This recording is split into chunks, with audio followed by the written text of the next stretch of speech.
Stripping down science. The Naked Scientists. Hello, welcome to this week's edition of The Naked Scientists with me, Chris Smith, and with Dr. Katani. Hello, good evening. Now this week, find out how scientists have invented a genuine thinking cap that can boost your memory whilst you sleep. Also, how to repair the retina. British researchers have found out how to transplant cells into a damaged retina to restore vision. And we'll also be hearing why you might be a bit more like a sea urchin than you first thought. Also this week, we'll be exploring the science of the sound of music, including answering this age-old party trick. Why your voice sounds funny on helium. We'll be finding out what jazz and geometry and mathematics and music have in common with the help of Cambridge jazz musician and mathematician, multi-talented Mr. Tim Gowers, who's in the studio, and the Open University's Robin Wilson. We'll also be hearing about a sounds new way to catch criminals, which is using an audio lineup. Quite literally, researchers now have some clever tricks up their sleeves which enable them to analyse voices. And Cambridge University's Kirsty McDougall's here to show us how it all works. And we want you to have a go too, because in this week's Kitchen Science, you'll be solving a crime for us. So listen out for that, it's coming up shortly. And if you're in the mood to win some stuff, then have a go at this week's teaser. Sticking with our sonic theme, we want to know which animal has the world's loudest voice. I personally think it's my mother. I think it's you. It's not. You should hear my mother, I tell you. If you know the answer, what animal has the world's loudest voice, you could be off to see The Planets at the Cambridge Corn Exchange. Fantastic piece of music by Holst. And it's this Saturday. We've got a fantastic pair of tickets to give away. To take part or to ask us any science questions for inclusion in tonight's programme, just call in now. The phone number, 08459 25 2000. You can text in on 07786 20 1960. Or you can email us, chris@nakedscientist.com. The Naked Scientists podcast, powered by UK Fast, the UK's best hosting provider. On the web at ukfast.net. Now, Kat, what's your memory like? Oh, sorry. You've forgotten already. I forgot where I am. Goldfish-like in my case. Well, you know, maybe you wish you were at the University of Lübeck, because there's a researcher there called Jan Bonn who's found out literally how to make I suppose the best way of putting this is a thinking cap, because he recruited some groups of medical students and gave them some rather bizarre pairings of words to remember, like red and Byzantine, word combinations you wouldn't normally associate with each other, and asked them to remember as many as they possibly could and tested their ability to recall them afterwards. And then, in a second trial, they put electrodes on their heads, and when they went to sleep, they stimulated their brains with what's called slow-wave oscillation. Now, when you first fall asleep or drop off, your brain has these very characteristic brain waves, which are these slowly undulating waves. And scientists originally thought that they were really just what's called an epiphenomenon, a sort of side effect of the brain going about its business of falling asleep. But actually, when these students were retested after they had this brain stimulation, they performed significantly better at remembering these bizarre facts they'd been asked to remember. And what the researchers now think is that during this slow wave sleep, a part of the brain called the hippocampus, which is involved in laying down fresh memories, when you go to sleep, the hippocampus replays the experiences of the day, and during this replay, you get consolidation, the conversion of those short-term memories into long-term interconnections between nerve fibres that give you your long-term memories. And this sort of slow-wave sleep seems to be very important in doing that, and so by encouraging more of it, you make your memory better. I wonder if it can help me remember what I've done with my keys. Anyway, we've got another brain story. The human brain really is an incredible thing, which allows us to recall past events in great detail, as well as all sorts of facts and figures. But sometimes people can only remember parts of an experience, while they can perfectly recall all the details of a different kind of experience. So, you know, people only remember some bits of an event. And researchers at the University of California have found a clue as to why this might be. And they've been using a technique called functional MRI scanning to look at different regions of the brain. And this is a type of brain scan where you put someone in a brain scanner and you make them do something, and the scanner can monitor the activity in different regions of the brain that are all doing different things. So while the people are carrying out a task, you can look at what their brain's doing. And the scientists tested 23 people by giving them a list of words, and the words appeared in different colours and in different areas on a computer screen. And then later on, they showed the people the words again, mixed with new words, and they asked them, can you remember which words you saw, what colour they were, where they were on the screen? Now, the team, this is really interesting. The team found that some people could remember the words, and that activated part of their brain. They found that they could remember the colour, and that activated another part of their brain. Or if they could remember where the word was on the screen, that was a different part of their brain. But if they remembered all the bits together, they found that a completely different region of the brain was lit up while they were doing the learning. So this suggests that in order to remember everything about an experience, or to coordinate all these different memories, you need to activate this special region of the brain which goes by the fantastic name the intraparietal sulcus. So it's this region of the brain that integrates all the aspects of our memory, and in fact people with brain damage in this region find it really hard to remember lots of detail about things. So this means, and according to the lead researcher, a chap called Michael Rugg, this means that basically you can't get out of your memory what you don't put into it in the first place. And that's obvious, isn't it? Well, yeah, but it means that you have to remember things in the right way at the time. You can't remember little details and interpolate the rest of it. So you have to have this right activation all at once to remember everything. What I think that's really interesting is it goes back to a guy called Roger Sperry, who won the Nobel Prize almost 50 years ago or so, and he did some amazing work on what's called split brain preparations. Sounds gruesome, but there are some people who have epilepsy, and when they have epilepsy in one part of the brain, the epileptic effects can spread from one side of the brain to the other, and then they have what's called a grand mal seizure. They lose consciousness and have a full fit.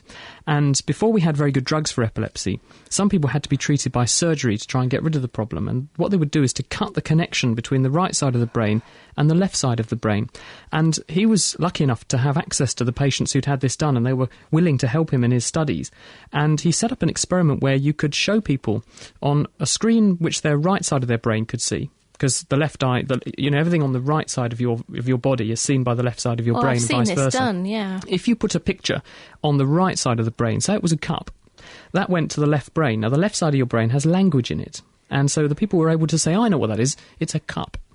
But when they showed it to them on the left side of the brain, they knew exactly what to do with it, because he could show them other objects and say, well, what would you use with this? And if there was a saucer in front of them or a spoon, they could pick those up. But when asked, well, what is it? They didn't have a clue what the name of it was, and they had to actually literally swap it between hands or put it on the other side of their body, and then they were able to get access to the word memory, which was, it's a cup.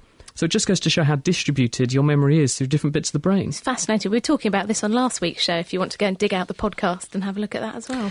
But one of the things that really singles the nervous system out is that it's very, very difficult to put it right when it goes wrong, because it seems to be hardwired and locked in space. So when something breaks in your brain, there's not really very much capacity for it to repair itself. So we really need to have some kind of medical marvel to make that happen.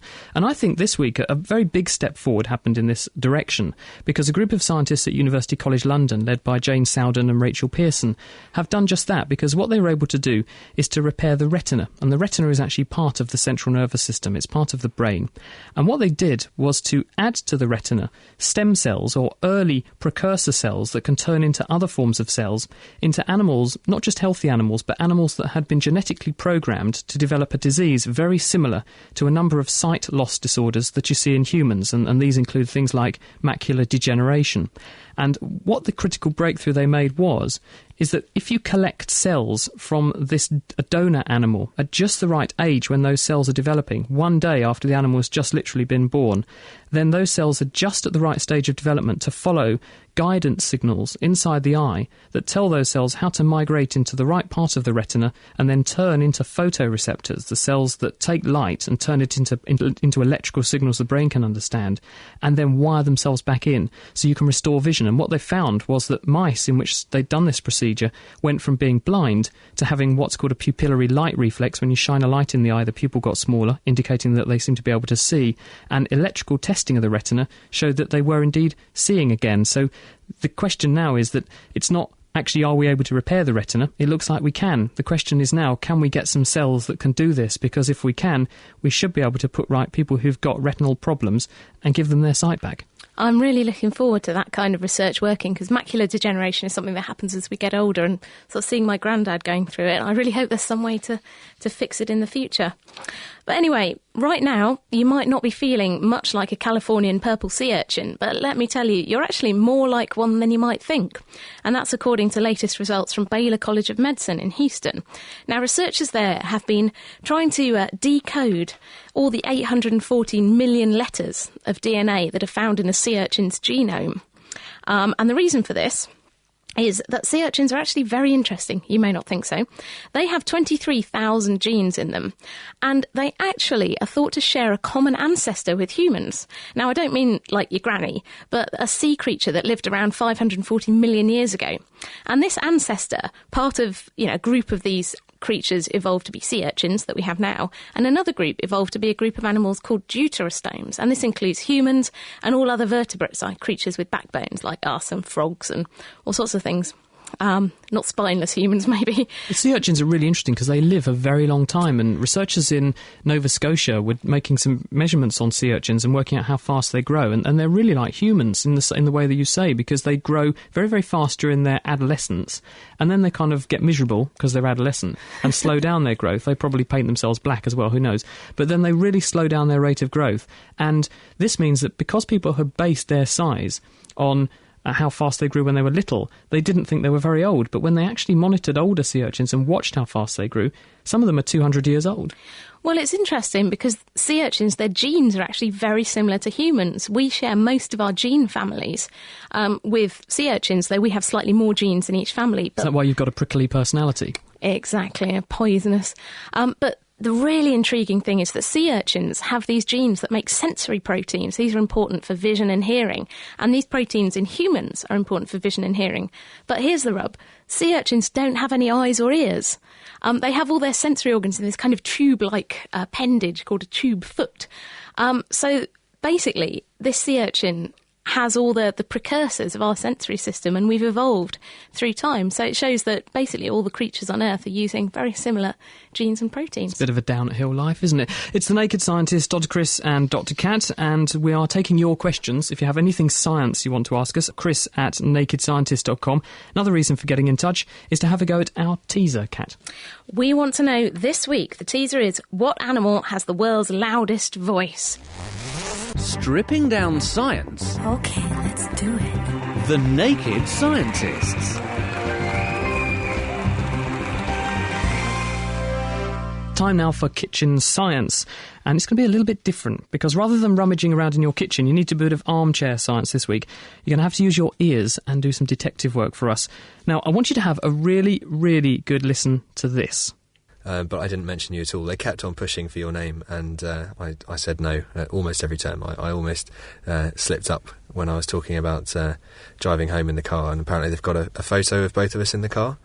And I also they were asking about the DIY shop, and asking if I knew a Robert Freeman who worked there, and I said if I did know a Robert Freeman, he doesn't work there, and that kind of got their back up.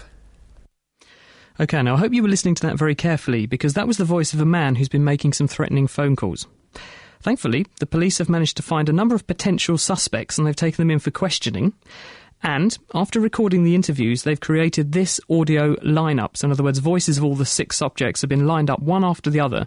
We want you to have a listen through them and see if you can recognise who you heard speaking the first time. So each voice in the audio identity parade has been numbered 1 to 6, and you're going to hear them now. So listen up. Voice 1. I don't know a Robert Freeman. No, it doesn't ring a bell at all. Voice 2. No, that name doesn't ring a bell. I don't think I've ever met anyone of that name. Voice 3. No, I don't know anyone by that name. Voice 4. No, I don't know Robert Freeman. I don't know Robert Freeman, and I wasn't there. Voice 5. As we've already said, I don't know any. I don't know any Robert Freeman. Voice 6. I don't know anyone by the name of Robert Freeman. So who done it? Phone in and tell us whether it was voice number 1, 2, 3, 4, 5 or 6, and we'll tell you the answer and how this method is being used to solve real crimes at the end of the show. Kat. And if you get the answer right, you can win a copy of Dr. Chris's new book, which is called Naked Science, available now. He might even autograph it for you, leave a big kiss in it or something like that. Get calling in now. Who do you think done it? 08459 25 2000. Fancy listening to The Naked Scientists in your bed, on your way to work, or even at work? Why not subscribe to our podcast? For more information, visit nakedscientist.com/podcast. You're listening to The Naked Scientists with me, Dr. Cat, and Dr. Chris over there. We've had an email in from Bobby Carr, and he's aged 17, from Ohio in the United States. He says he loves the show, he loves our British accents. We'll be talking about accents later. And he said that he's got a question. He wanted to know if we know the answer. Why does your hair turn grey as people get older?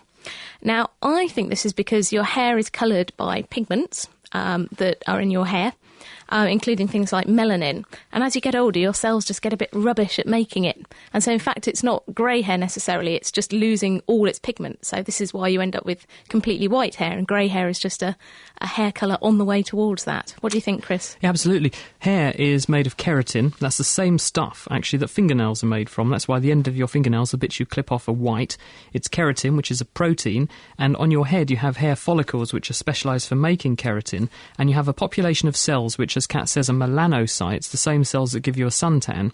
They make the pigment, which is coloured. It's a dark browny-black colour called melanin. Its job is there to mop up ultraviolet and protect the skin. But when the hair is being made, lots and lots of these keratinocytes, keratin-containing cells, are squashed flat, and some melanin is painted onto them, and they all get squeezed together and out through this tiny nozzle, which is a hair follicle, and you have a hair. Now, for some reason, and we don't really know why this is, the melanocytes burn out as you get older, and they stop making melanin, and then the hair just reverts to its natural keratin colour, which is white. But I want to know, why is it that you see people who are very dark skinned, for example, people sort of black origin, but they can have completely grey or white hair? So obviously they've still got melanin in their skin. Exactly. There's something very strange about the melanocytes, the cells that pump the melanin into the hair, and they're different in some way to the ones that are in the skin, because you never see people's skin getting paler with age, really. They don't really happen to have that problem. So there must be something special about hair, and I think the people that make Just for Men and, Grecian 2000 everything would be delighted if we could find the answer, because they presumably would patent it, and then they could sell us all the solution. I wouldn't know what you're talking about with the Grecian 2000. Maybe you do. Well, I've got sort of blondie coloured, haven't I? So I'd have a job. I think I'd stand out a bit far if I stained my hair black with it. But it's quite funny when you see these people, isn't it, when they have sort of blonde hair, and you think, oh, beautiful blonde hair like that, fancy dyeing the roots black. We've got another quick question here from Brian, and he wants to know, what is a mosquito eating when it's not eating me? It's interesting, because I've got, from Wesley Sutton, I've got the same thing. Wesley's in New York, and he says, why is it that mosquitoes bite you? It can't just have lunch and run off. It has to leave you itching. I don't see how it helps a mosquito to make you itch. Seems better for you not to know that it's even been feeding. Well, I guess we could sort of tackle both of those. Which do you want to do? Well, I guess that mosquitoes, when they're not eating you, they're probably eating all other warm-blooded mammals. Yeah, they do. There's a really interesting thing in the journal PNAS this week, and stop scratching, you're making me feel itchy. It's just making me itch spontaneously. There's a really interesting paper in PNAS, the journal, this week, and scientists have looked at poison arrow frogs, and it turns out that they fall prey to mosquito bites too, but because they've got their poison arrow frog venom, which is these class of compounds called pumiliotoxins, actually they kill mosquitoes really well, and some scientists have done these experiments where they've taken a membrane, which is designed to be a bit like frog skin, and impregnated it with different concentrations of this frog toxin, and when the things come fluttering down to try and land, these Aedes aegypti, yellow fever mosquitoes, promptly keel over and die. So take that. The frogs have got this defence mechanism to keep off the mosquitoes. But what mosquitoes also eat, the male mosquitoes are not interested in blood. It's only female mosquitoes that suck our blood, because they need a protein-rich diet to actually lay enough eggs to breed, because it's down to the females to do the breeding bit. The males and females, when they're not breeding, just drink sugar. They love sugary, fruity things. So Culex mosquitoes, people have actually discovered genes in them that switch on when the day length gets short. So the mosquitoes know that it's winter time coming, and they need to sort of tank up for the winter. And they don't breed very much in winter, so they just increase their sugar intake and decrease their blood intake. And there's a set of genes that help them do it. Absolutely fascinating. Anyway, enough talk of mosquitoes and things that are making me itch. We're going to hop over to the States for Bob and Chelsea's Science Update. This week they look out into the solar system to find out why the sun has caused the extinction of a number of animal species, unfortunately not mosquitoes, and how solar flares are set to cause havoc with GPS receivers. This week for The Naked Scientists, the sun takes center stage. I'm going to talk about a new discovery of how solar flares interfere with GPS receivers. But first, Chelsea has this story on how the Earth's orientation with respect to the sun may affect the rise and fall of species. Not all extinctions are due to comet strikes or overhunting. In fact, new research shows that long-term cycles in the Earth's orbit and the tilt of its axis may be responsible for a regular rhythm of species extinction and creation. Paleontologist Jan van Dam of Utrecht University in the Netherlands found the connection by charting turnover in the fossil record of rodent species. We found periods of 2.5 million years and another period of about 1 million years. And these are exactly the same frequencies which describe variations in the orbit of the Earth and the tilting of the Earth. So that made us think that there could be a connection. Van Dam says these cycles in Earth's orbit and tilt may have caused periods of global cooling, which in turn could have caused some mammals to perish while others flourished. Thanks, Chelsea. Scientists have discovered that powerful solar flares can cause some GPS receivers to fail, including the kind used by airplanes to navigate. Cornell engineer Paul Kintner says it's lucky they found the problem now, when the sun is at its lowest point of activity during its 11-year cycle. GPS is primarily entering our technical infrastructure during a period of solar minimum. Solar maximum will be about 2011, and it will probably be larger than the past solar maximum. That's the current predictions. So one of the reasons we're publishing these results is so people know that while they've become used to GPS not being affected by space weather, in several years it will be affected by space weather, and they should be aware of that. Kintner explains that the radio waves that accompany strong solar flares happen to be in the same frequencies used by GPS and can confuse certain receivers. What's more, the flares could affect the entire sunward side of the planet. Kintner says that now aviation officials know about this, they're creating backup plans to prevent a disaster, although passengers will probably have to deal with space weather delays in addition to the normal terrestrial weather ones. What really worries them, though, are the other systems that may not have backup plans. See, GPS is wedded into our infrastructure in ways that many people are not fully aware of. For example, the U.S. power grid is synchronized using GPS receivers. Many parts of the Internet are synchronized using GPS receivers. Some secure financial transactions use GPS receivers to assure that the transaction, once it's been launched, is received promptly and has not been waylaid in between. So the whole issue of timing is also part of the utility of GPS, and those may very well be affected. He says GPS is just one example of why new technologies should be adopted with caution and the expectation that unexpected problems will arise. Thanks, Bob. Next week, we'll talk about some new robots that have been inspired by animals, in particular, rats and snails. Until then, I'm Chelsea Wald. And I'm Bob Hirschon for AAAS, the Science Society. Back to you, Naked Scientists.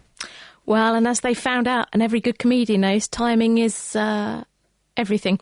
Anyway, thanks, guys. If you want to hear more science news from Bob and Chelsea, you can check out their website, which is www.scienceupdate.com.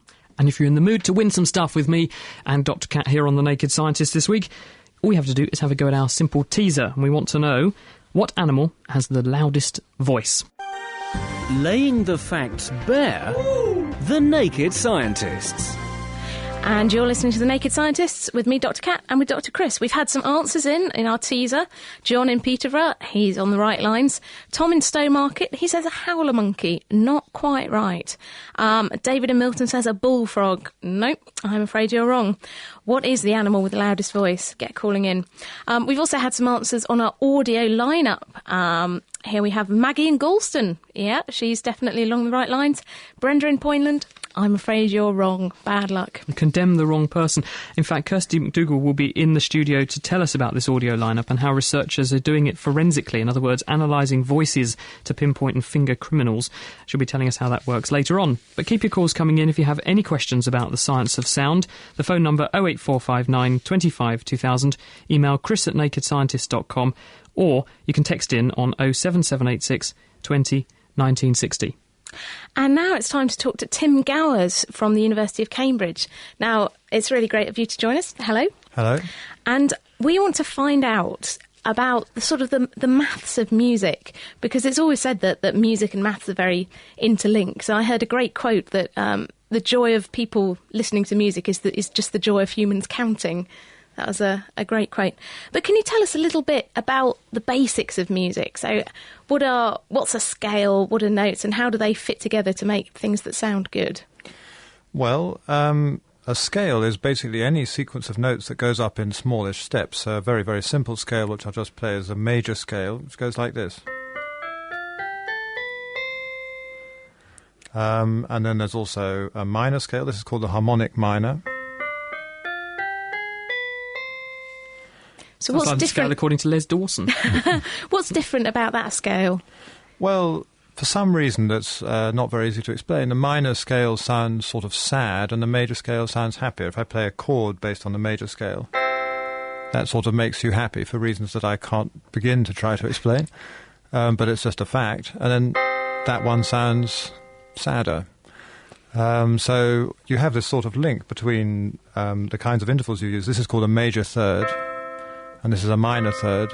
And so you can get sort of emotion into your music just according to what intervals you use. Does it matter which culture you come from, Tim? If people interpret that as a sad sound and a happy sound, or is it just us here in Cambridge that think that major chord sounds good and the minor one sounds more miserable? That, to me, sounds like a very interesting scientific experiment that should be done, and perhaps it has been done, but I don't know. But we have in Western music, and particularly in Western classical music, we have a very strong idea of what a scale is, what a major scale is, and what a minor scale is. But how about other cultures? Do they use the same scales that we do? Well, no, very far from it. And even within Western culture, if you talk about something like jazz, then there's a whole array of different scales that are not the conventional major and minor scales. So these are modal scales, aren't they? Some of them are modal and some of them are more complicated things. Play some jazz scales, then. Well, here's a scale that's used a lot in jazz. It's called the diminished scale, or in jazz it's called the diminished scale. Actually, some classical musicians refer to it as the octatonic scale. And I can explain how it's produced, but let me just play it.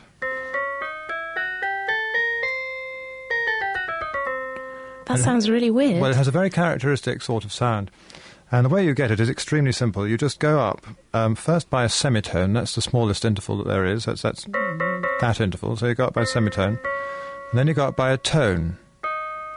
And then you just alternate. You go up by a semitone, then a tone, then a semitone, then a tone, then a semitone, then a tone, then a semitone, and then a tone. And if you just keep alternating it, you get that scale. And part of the reason I think that it's got that sound that you describe as weird is that's a scientific term. Yes, but it's got a sort of scientific basis to it, because this interval here, called the diminished fifth, ooh, there's something about it that's a bit sort of strange. And if you play this octatonic scale, it's got a lot of those diminished fifths in it, and I think that's somehow what makes it strange. And there is even a mathematical reason for why the diminished fifth sounds a little bit odd, which is that the ratio of the frequencies of the two notes that are diminished fifth apart are not close to any nice whole number ratio, and somehow our ears seem to be sensitive to this fact. We like whole numbers when we're listening. We do. Nice sounding harmonies. We like things like an octave where the ratio is 2 to 1, or a perfect fifth where it's 3 to 2. When you say 2 to... What does that actually mean? 3 to 2, 2 to 1, that kind of thing? Well, what that means is that the frequency of this note, in other words, the number of times per second that the air is vibrating, is exactly twice what it is for a note that's an octave below. And another mysterious thing is that these two notes, they're sort of different. This one's higher than this one, and yet they're the same. How can that be? I wish I could explain it, but there's some psychological fact about it. But what are you playing when you say these are different but they're the same? Well, they're the same in the sense that we call them both C. That's a C, and that's a C. There's something about the fact that the ratio of 2 to 1 that makes us perceive it in the same way. If I play a chord down here, one would say it's the same chord, only higher. There was a really interesting paper in Nature about this, I think, last year, where they were trying to work out actually what bits of the brain are responsible for that, making things that are different ends of the keyboard but the same notes, making people think that they sound the same. But so you mentioned that sound, the semitone sound. Play a semitone chord there. OK, now that one sounds also a little bit on the weird horrible. Side. I mean, that, to our ears, to my ears certainly, that's a bit uncomfortable. But has our sense of what makes good harmony or what makes a nice-sounding chord, has that changed over time? Or is that just the conventions of music? Well, no, it's changed a lot. And so a long time ago, people even found major thirds, which we like. They found those very dissonant, and they only liked sort of things based on fifths and octaves. So this is your medieval kind of music? Yes, or maybe even, So when listening to jazz, Tim, what sorts of mathematical progressions tend to dominate jazz to make it have that jazzy sound? Because it has a very characteristic, almost like a fingerprint sound. I suspect we can ask Kirsty later, if you analysed a bit of jazz with a computer, you'd see patterns cropping up that would almost say this is definitely jazz. Right, well, there are various things that go in to make the characteristic jazz noise, and one very important one is rhythm. But also the harmony is extremely characteristic. It's not exclusive to jazz, because actually the harmonic language of jazz is quite closely related to certain sorts of classical music, particularly French composers like Debussy and Ravel. But one of the chords that really stands out in jazz is the seventh chord, which is this. So here's the bass note. This is the seventh, because if you go up 1, 2, 3, 4, 5, 6, 7, and then this is the third, 1, 2, 3. That chord, if you play that and then put some other notes on top, you get very immediately sort of jazz-sounding chords. Nice. Now, I suppose we should point out, Tim, that you're actually the Rouse Ball Professor of Mathematics at Cambridge University. So is this something that is part of your research, or is this something that, as a mathematician, you got interested in the mathematical side of music? Yes, it's certainly not part of my research, because my own feeling is that the mathematics that goes into music is reasonably simple. So I don't think that really complicated maths has much to say about music, although maybe somebody could put me right on that. So I would say that just the fact that I'm a mathematician gives me certain ways of thinking about music and ways of describing it, but doesn't necessarily mean that I'm using complicated maths to make interesting statements about music. It's often said that people who are mathematicians are more musical, or musical people are better at mathematics. Do you think that's true? Because I'm quite musical, but I'm absolutely rubbish at maths. Well, I've got my own sort of thing that I like to say about this question, which I get quite a lot because I'm interested in both mathematics and music. My feeling is that both mathematics and music are dealing with abstract ideas, so it's not too surprising that there's some kind of connection between it. But in a way, it's a bit like asking whether football and cricket go together. And then, of course, in a sense, they do. If you're good at football, then you're probably reasonably coordinated, so there's a reasonable chance that you'll be good at cricket, but it doesn't mean you definitely are good at cricket. So I think it's one of those things where there's a slight connection, but it's perfectly possible to be good at one without the other.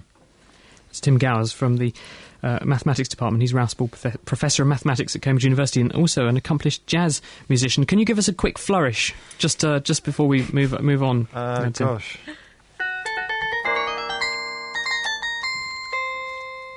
We'll have to get him to compose our next theme tune for the Naked Scientist when we decide to rebrand it all. But if you'd like to join us on the programme and ask any questions of Tim, and also waiting in the wings to have a chat to us is the Open University's Robin Wilson, and he'll be talking a bit more about how we use maths in music. Then call in now. It's 08459 25 2000. Email me, chris@nakedscientist.com, or text in on 07786 20 1960.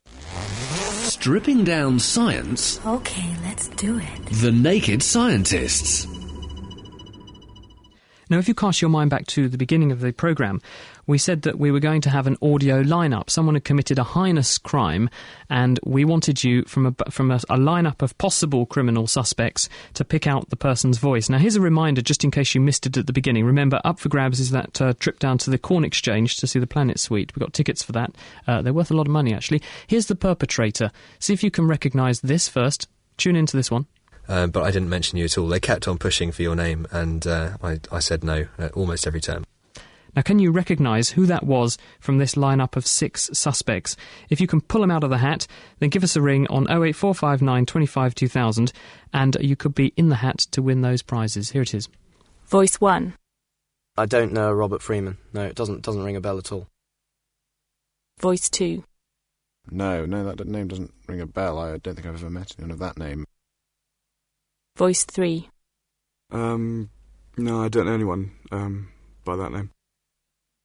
Voice 4. No, I don't know Robert Freeman. I don't know Robert Freeman, and I wasn't there. Voice 5. As we've already said, I don't know any Robert Freeman. Voice 6. I don't know anyone by the name of Robert Freeman. So, who done it? Number 1, 2, 3, 4, 5 or 6. Get calling in 08459 25 2000. You can win tickets to the Corn Exchange, or you can win a copy of Dr. Chris's book, Naked Science. We've had some answers in already. Graham in Norwich, I'm afraid you're wrong. Ray in St Office, Osiths on the right line. St Osith, actually. St Osith. We've also had some more answers in on our teaser. Rowena in Malden says, is it an elephant with the loudest voice in the world? No, it isn't. Bad luck.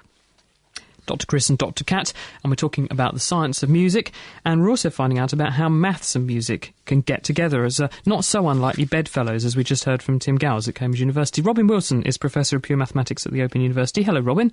Hello. Thank you for joining us on The Naked Scientist. Now, tell us a bit about your work and how maths and music, to your mind, go hand in hand. Well, as you know, I'm a professional mathematician. I'm also interested in the history of mathematics, but ever since I was a child, I've been a keen musician. I've listened to music.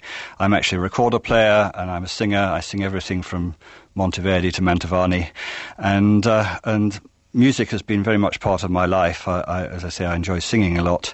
And in recent years, I got more and more interested in the mathematical basis of music, in things like scales that Tim was talking about, and chords and so on. And also, in some sense, in the structure of music, the way music is put together, because quite a lot of music has really got a very mathematical structure to it, both in the scales and the intervals, as I say, the underlying ideas behind the music, but also in the way that composers take ideas and use them in a sort of rather mathematical way to construct their pieces. So in Western music, our scales, they have 12 notes in them. That's right. Is that by default, or are there other kinds of scales? How is our scale constructed? Well, our scale is constructed from these semitones that Tim was talking about. You start off with C on the white notes, and then you go up to C sharp. I've got my recorder here.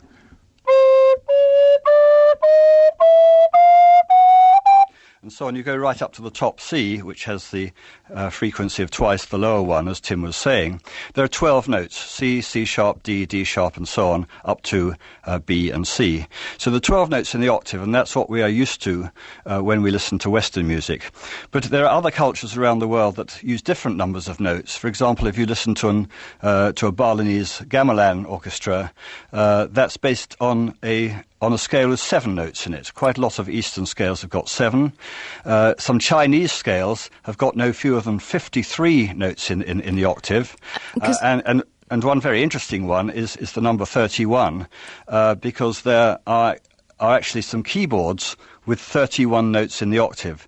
And the reason that they have these particular numbers, the reason that 31 and 53 come in, is because if you actually take that number of notes in the octave, then you can get very, very accurate thirds, fourths, and fifths. The thirds, fourths, and fifths you get are very much in tune. So we have an example of this now, which is a piece of music called Organum that you've given us. So run it, Chris. Let's have a listen. What thou lovest well is thy true heritage, whose world, or mine, or theirs, or is it of none?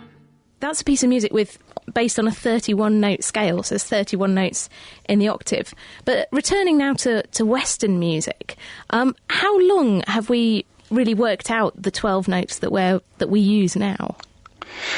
The 12 notes have been around for a long time. The ancient Greeks, they were interested in linking up ratios of notes with numbers. Again, Tim mentioned that if you have an octave, it's the ratio is 2 to 1, and then a perfect fifth is 3 to 2, and so on. And right up till, say, about the 1300s or so, much of the music that was around used octaves, fourths, and fifths.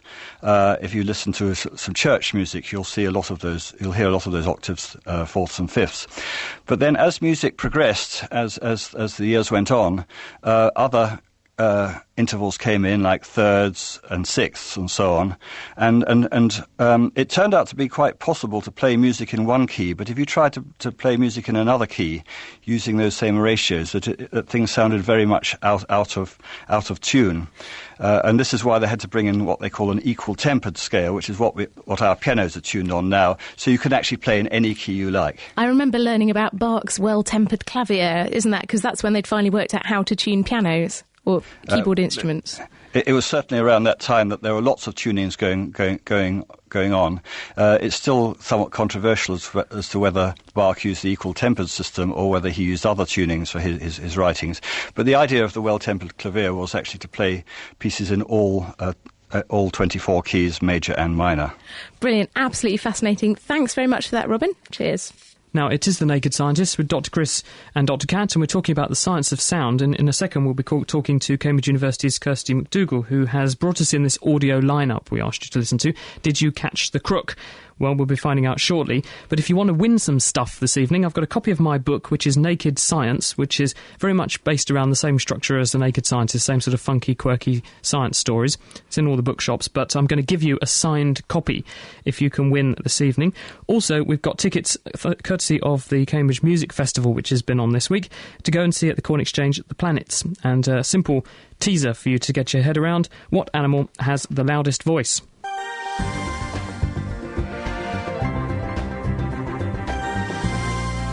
We've been looking at a few different musical instruments so far this evening, but we all have one that we can all use, and that's our voice. So we use our voices to sing, but now Anna Lacey and Dave Answell have been looking at another question relating to the sound of the spoken word. The question we're going to try and answer is why your voice sounds funny on helium. So one of the answers people usually give for this is that the helium makes your vocal cords tighter unless you get a higher sound, but that's not actually the case, is it? No, your vocal cords are doing exactly the same thing in helium and in normal air. OK, so tell me, what's actually happening when we speak and make a sound? Well, your vocal cords make all sorts of different frequencies down in your throat. And your throat and your mouth select some frequencies and make those much stronger. You can see why that is with this roasting tray down here. So now what we've got here, we've got a roasting tray on Dave's kitchen table here, full of about an inch of water. What are you going to do with it? Basically, I'm just going to wobble it. I can wobble it at all sorts of different speeds, at different frequencies. At most frequencies, not a lot interesting happens. It just gets a bit wavy. Now, if, on the other hand, I pick this frequency, every time I wobble my hand, I'm strengthening that wave, and it's reflecting off the other side, and it's coming back, and I strengthen it again and again and again, so it's getting bigger and bigger and bigger. What we can see here is Dave's kind of whooshing the tray backwards and forwards, and there's just one big wave that goes to the other side, hits the side, comes back, and then Dave's ready to push the tray again to sort of throw the wave back again. So what now? Well, I could wobble this tray at any frequency, but it's only this frequency, and actually double it and triple it, and a whole series like that, which will get amplified like this. OK, so now we've seen this water going backwards and forwards. You know, what is that, and what's that got to do with our voice? Well, this effect is called resonance, this strengthening of certain frequencies. Now, as I was saying earlier, your vocal cords make a whole series of frequencies, and as the sound waves go backwards and forwards, well, they'll reflect off your mouth and will go backwards and forwards up and down your throat and mouth. A bit like we just saw with the waves going backwards and forwards in the tray. Yeah, exactly. So they'll tend to strengthen some frequencies over others. Now, waves move much faster in helium than they do in air. So if it was in my tray, it would be like the wave going backwards and forwards much quicker. So in order to get this amplification effect, I'd have to wobble the tray faster. So higher frequencies would get picked out. So really what's happening is sound travels much faster through helium than it does through air. So that means that when all those frequencies leave your vocal cords, they go through the vocal tract and then get reflected back and bounced around in your mouth much quicker. And like the waves in the tray, when the waves are moving quicker, the frequencies that you're picking out are also much higher. And a higher frequency equals a higher pitch. So when I speak on helium, the higher pitches are amplified so it sounds silly. OK, so Dave, of course, the last word obviously has to be with you. Well, I hope that makes sense to everyone, and everyone has a great evening. Incredible. Who would have thought that Dave's Barry White tones could change so dramatically? There you have it. That's the reason why your voice sounds higher with a lungful of helium. It's because sound travels faster through helium than it does through air. Please do remember that although it sounds really hilariously funny, it can be very dangerous if you breathe too much helium. Not because helium's toxic, but because it means you don't get enough oxygen to your brain. So don't try it too much at home. We don't want you to pass out. It is The Naked Scientist with Dr. Chris, that's me, and Dr. Kat. And we've got about 20 minutes left, and coming up shortly, we're going to be finding out from Kirsty McDougall how you can catch people just on the basis of the sounds of their voice. But if you would like to win some stuff, don't forget our teaser this evening. What animal has the world's loudest voice? And it's not Dr. Kat. If you want to take part, 08459 25 2000 on the telephone, text in on 07786 20 1960, or you can email me, chris@nakedscientist.com. And we've had some interesting answers in the teaser already. We've had Sybil in Sawston says a gorilla. No, that's not the animal with the loudest voice. Tasmanian devil, says Austin in Chelmsford. Also wrong. However, Tom in Milton, you're along the right lines. And Roy in Santa Pola on Costa Blanca, definitely along the right lines. Well, it's great to welcome to the studio this week Kirsty McDougall. Hi, Kirsty. Thank you for coming in. Hi. Now, obviously, people have been hearing all this stuff about, helium going in voices and things. But first of all, tell us, what actually is your voice and how does it work? Okay, so the voice is a bit like an instrument when we produce a vowel sound, in that we've got the mouth and the throat acting as a resonator. So that's what we call the vocal tract. So you've got air coming from the lungs and passing through the voice box. The vocal cords are vibrating very rapidly, and this passage of air then has particular frequencies which are being emphasised by the resonator of the vocal tract, a bit like, say, the body of a clarinet or a flute. So why is it that some people, for instance, it's obvious you have that little sort of twang that says down under. You sound a bit different to me. Why is that? So why do people speak with different accents?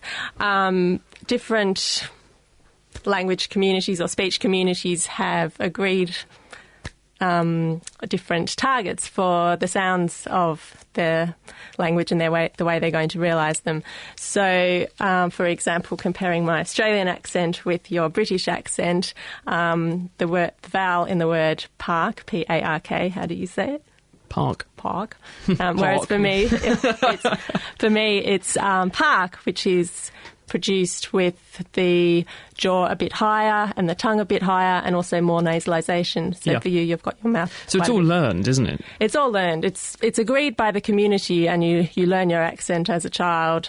Those linguistic targets are set by the speech community, and then you tend to well, I mean, I can do a sort of semblance of an Australian accent, and I apologise to any friends. So if I say, "G'day, mate," I can begin to sort of do that. But Rory Bremner does this brilliantly and takes off Tony Blair and all that kind of thing. So when I want to sound like you, to a certain extent, what am I having to do to try to work out how you're speaking and make my voice sound like you, so that I could pass as, if I was Rory Bremner doing Tony Blair, I could pass as Tony Blair. How's that done? So do you mean changing your accent or trying to sound like... Yeah, I guess sounding like someone else is essentially changing your accent to a certain extent, isn't it? I think within a given accent community, trying to sound like different individuals is not really about changing your accent. That's about trying to adopt more individual habits within the way those speakers speak. If you're trying to change your accent, then you'll be moving those linguistic targets from what your own speech community has agreed to what the Australians or whoever they are. We're very lucky because Kat has brought in some instruments, which I guess you're actually going to use these to demonstrate actually the difference between, say, a man and a woman. Indeed. I mean, in vocal terms, yeah, hang on. So, what we were going to demonstrate was the difference between the resonances of, say, the vocal tract of a woman and a man. Female vocal tract is much shorter than a male vocal tract, and so we were sort of going to mirror that with the clarinet. So what I have here is I have a normal B-flat clarinet. It's about a metre long, made of wood, and it sounds like this when you play it. And then I have this rather impressive beast over here. This is proof that size is everything, actually, because this is enormous. What the hell is that? This is a bass clarinet. It's about the size of, bigger than a tenor saxophone. It's also based exactly on the clarinet. It's made of wood. It's a single reed instrument, but it's probably around 2 metres long, coiled up, and it sounds like this.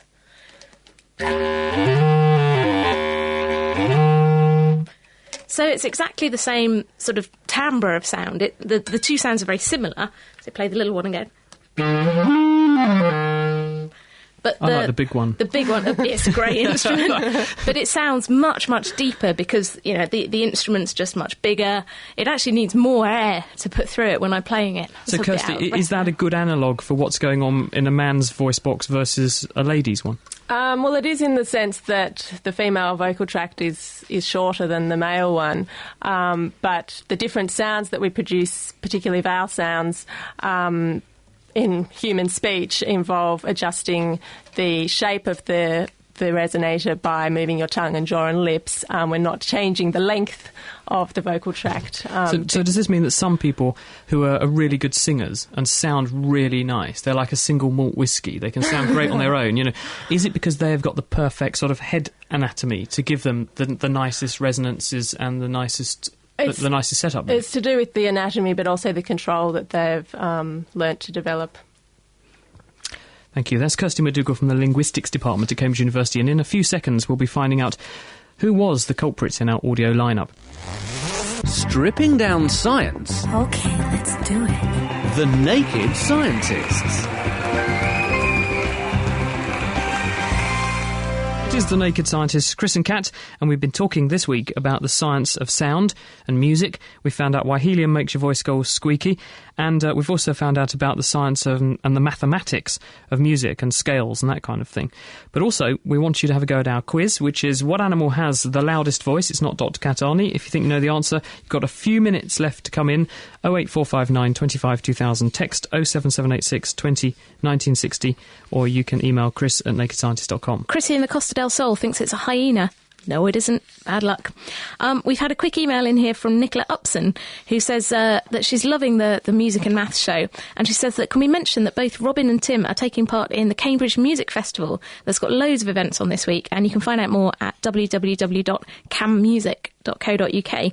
And we've had a question in here, this is one for you, Chris, from Fred in Lowestoft, and he says, why is it that bubbles are always round? I'd have thought this is something to do with energy and lowest possible energy. Well, it's the thing that gives you it's all to do with surface area and volume ratio. Isaac Newton was one of the first people to work out how thick the film is on a soap bubble. His soap bubbles had a film of about 80 to 100 nanometres, so very, very thin. And it's the most efficient way to get the most gas in with the least film. And that's why a bubble is a round and not a square, or, I don't know, some other funny shape. And also the energetics, as you mentioned. You've then got the film stretched in all directions so that the tension in the wall is the same in all possible directions. Now, let's have a quick chat to Ray, who is on the line. Hi there. Thank you for joining us on The Naked Scientist. You reckon you know who this mystery voice person is? Well, I think it's number 4. OK, shall we find out? Because what we've done is to shove all of them together. So you stay on the line, and then we'll find out if you're right, and we can ask Kirsty. OK. OK, hang on one second. This was our audio lineup. Have a listen. But I didn't mention you at all. They kept on pushing for your name, and I said no almost every term. That was a perpetrator. Voice 4. No, I don't know Robert Freeman. I don't know Robert Freeman, and I wasn't there. And that was voice 4 from the parade. So is he right, Kirsty? He is indeed. Absolutely correct. Well done, Ray. You have won yourself tickets down to the Cambridge Corn Exchange to see the Planet Suite for correctly identifying that. That's very well done. Oh, brilliant. Thank you. Thank you for joining us on The Naked Scientist. Thank you. Now, Kirsty, tell us what the point of doing this work is, how useful it is in real terms, and how you actually go about analysing voices like that. Because obviously you wouldn't be relying on a BBC radio audience to pull out who the perpetrator was. You'd actually do this for forensic purposes under closed doors, under wraps. Okay, so how do you do it? So this is for the situation where a witness has heard a voice at a crime scene and then thinks they might be able to recall the voice on a future occasion. And so it's similar to an identity lineup, only they're going to be picking a voice out from a selection. But can we do this by computer to do it better? Because obviously humans are fallible, and I suppose the stress of a situation might distort someone's memory, mightn't it? Well, that's true as well, and this type of evidence is only used in a very limited number of, limited set of situations where the witness needs to have had a reasonable amount of exposure to the voice in question. But if you look at it with a computer, I mean, how do you use techniques and technology now to make analyses of voices? OK, so in forensic cases you can use computer analysis for a very different situation, which is where there is a recording of the voice. Although we had a recording of the perpetrator for the purposes of this radio thing, when you've got an ear witness who's listening to the voice of their attacker, then they're not there with a tape recorder making a record of that voice. So computer analysis is not appropriate for ear witness evidence. You use computer analysis if there is a recording of the voice. So that's a different kind of forensic case. If there's been a recording made over a telephone or from a police bugging device, for example, a hoax 999 call, a ransom demand, that kind of thing that has been recorded, and then the phonetician might be asked to do an analysis of that recording. But that's a separate situation from the the case that we were doing in the kitchen science today. And what are the most distinctive parts of our voice? Because you think, well, we all, have vowels and consonants. Are there any particular bits of our speech that are more distinctive than others? Well, this is a big problem for forensic analysis. And although throughout the program you've been saying Cambridge scientists are solving crimes with the voice, more often than not we're actually defending against problematic use of voice evidence, and there's no 100% reliable technique for identifying a speaker from their voice in the situation where there has been a recording made. So we will make various measurements and compare with the recording of the suspect. But didn't you have a look at the voice of Neil Armstrong on the moon, though? That wasn't me, no. But it was in the like news a few weeks ago. They were trying to decide whether, what was it he said, a man instead of man. One small step for man or one small step for a man. Yeah, so they were using some kind of computer analysis which would probably be similar to what we do to look at the acoustic representation of speech and try and detect whether there was a gesture for this vowel before the man word. I don't think it really matters, Come on, they put a man on the moon. Who cares what he said? Kat, one thing we've been asking people this week is, what is the animal with the loudest voice? Are you going to put us out of our misery? I certainly will. It's not a howler monkey, it's not a bullfrog, it's not a hyena or a gorilla or a Tasmanian devil. It is a blue whale. Now, blue whales have absolutely phenomenal voices. They can get up to several hundred decibels. Was it 188? It's 188 decibels, which is louder than a jet plane, which is 140 decibels. Human shouting is about 70 decibels. I think my voice is a bit more. But yes, blue whales, you can hear their sound for hundreds of kilometres under the sea. So, yep, everyone who said blue whale is right. Who won? In particular, the winner is Mike in Hawkwell. So you have won. You've probably won a copy of Dr. Chris's book. I will send you a signed copy, Mike, of Naked Science. The Naked Scientists. Supported by the Wellcome Trust.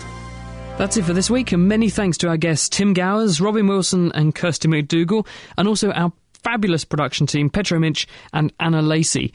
Next time, we'll be diving into the deep freeze with a trip to Antarctica to find out what's under the ice. But for more science in the meantime, do check out the Nature podcast from nature.com/nature. And if you'd like to send us any questions or feedback about this show, The Naked Scientist, then do drop us a line to chris@nakedscientist.com. Or you can drop into our science discussion forum, which is at nakedscientist.com/forum. Thanks for listening. See you next time.